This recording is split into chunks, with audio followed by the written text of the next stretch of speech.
Ethan, are you okay? Oo, namamangha lang ako. Saan? Sa bilis ng panahon. Kahit 10 taon ako nandun sa hukay na yon. Pero parang ang dami agad na bago. Kahit isang saglit ka lang pumikit, may iwan ka na agad. Hindi mo naman kailangan maramdaman yan. Masasanay ka rin. Hindi ko naman alam kung bakit na nangyari sa akin. Wala naman ako mababalikan. Nakamove na kayong lahat, Grace.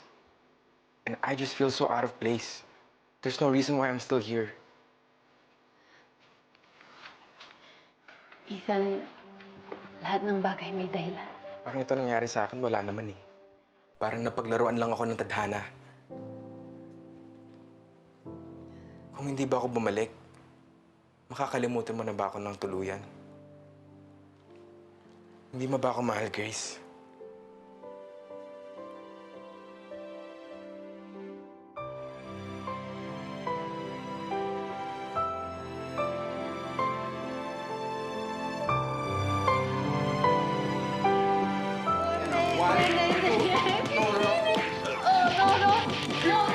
Combo! Muna tayo dito!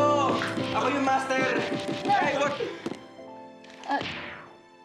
Clark, ang aga mo yata. Oh, di ba we have a meeting with our wedding planner? I was calling you.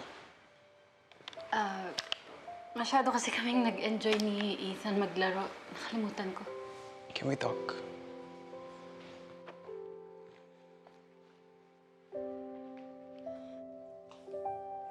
Hindi ko kasi alam paano ako magre-react sa situation natin eh. Anong ibig mo sabihin? Nagsiselos ka ba kay Ethan? Dapat ba? Love, 10 years ang agwat namin. But it's still Ethan, your ex. O ex mo nga ba? Hindi naman kayo nag-break nun eh.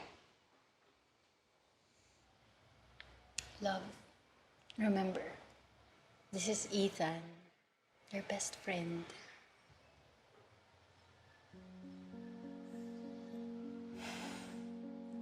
Pre, Bro, huwag na yan. May bago ako dito. ano nga? Tingin? May part 5 na? Yup. Tara, laruin natin. G! G! Pasok lang. Oh, para saan yan? Milk mo, bago ka matulog.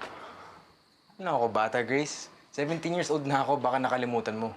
Kahit na inumin mo pa rin yan. Salamat ha. I know na weird na nandito na naman ako. But you guys made me feel like I have a home here, literally. Nag-enjoy ako dito sa second life ko. Ako din. Masaya din ako.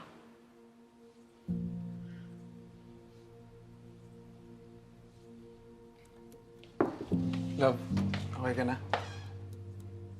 Okay na ako. Good night, pre. Good night.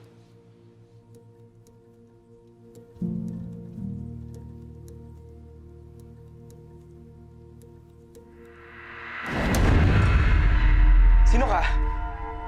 Ako si Azra. Nandito ako para sunduin ka. Sunduin? Oo, dahil hindi ka na dapat nagbalik dito sa mundo. Patay ka na, Ethan. At kailangan manatiling ganun para sa ikabubuti ng lahat. Anong ibig mong sabihin? Hindi mo ba nakikita? Nagkakaroon ng gulo sa kuna dito sa mundo dahil sa pagbabalik mo dito sa lupa. Paano ka naman naging makakasalanan yun? Kahit isang maliit na anomalya dito sa mundo, nagkakaroon ng malaking epekto sa ibang panig ng daigdig. Hanggat nananatili ka dito sa mundo, mas lalala lang ang lahat. Hihintayin mo pa bang may nangyari sa malalapit sa'yo? Bibigyan kita ng 3 araw para gawin mo lahat ng gusto mo. Pero babalik ako para itama ang lahat. Kailangan mong manatiling patay dahil yun ang tama.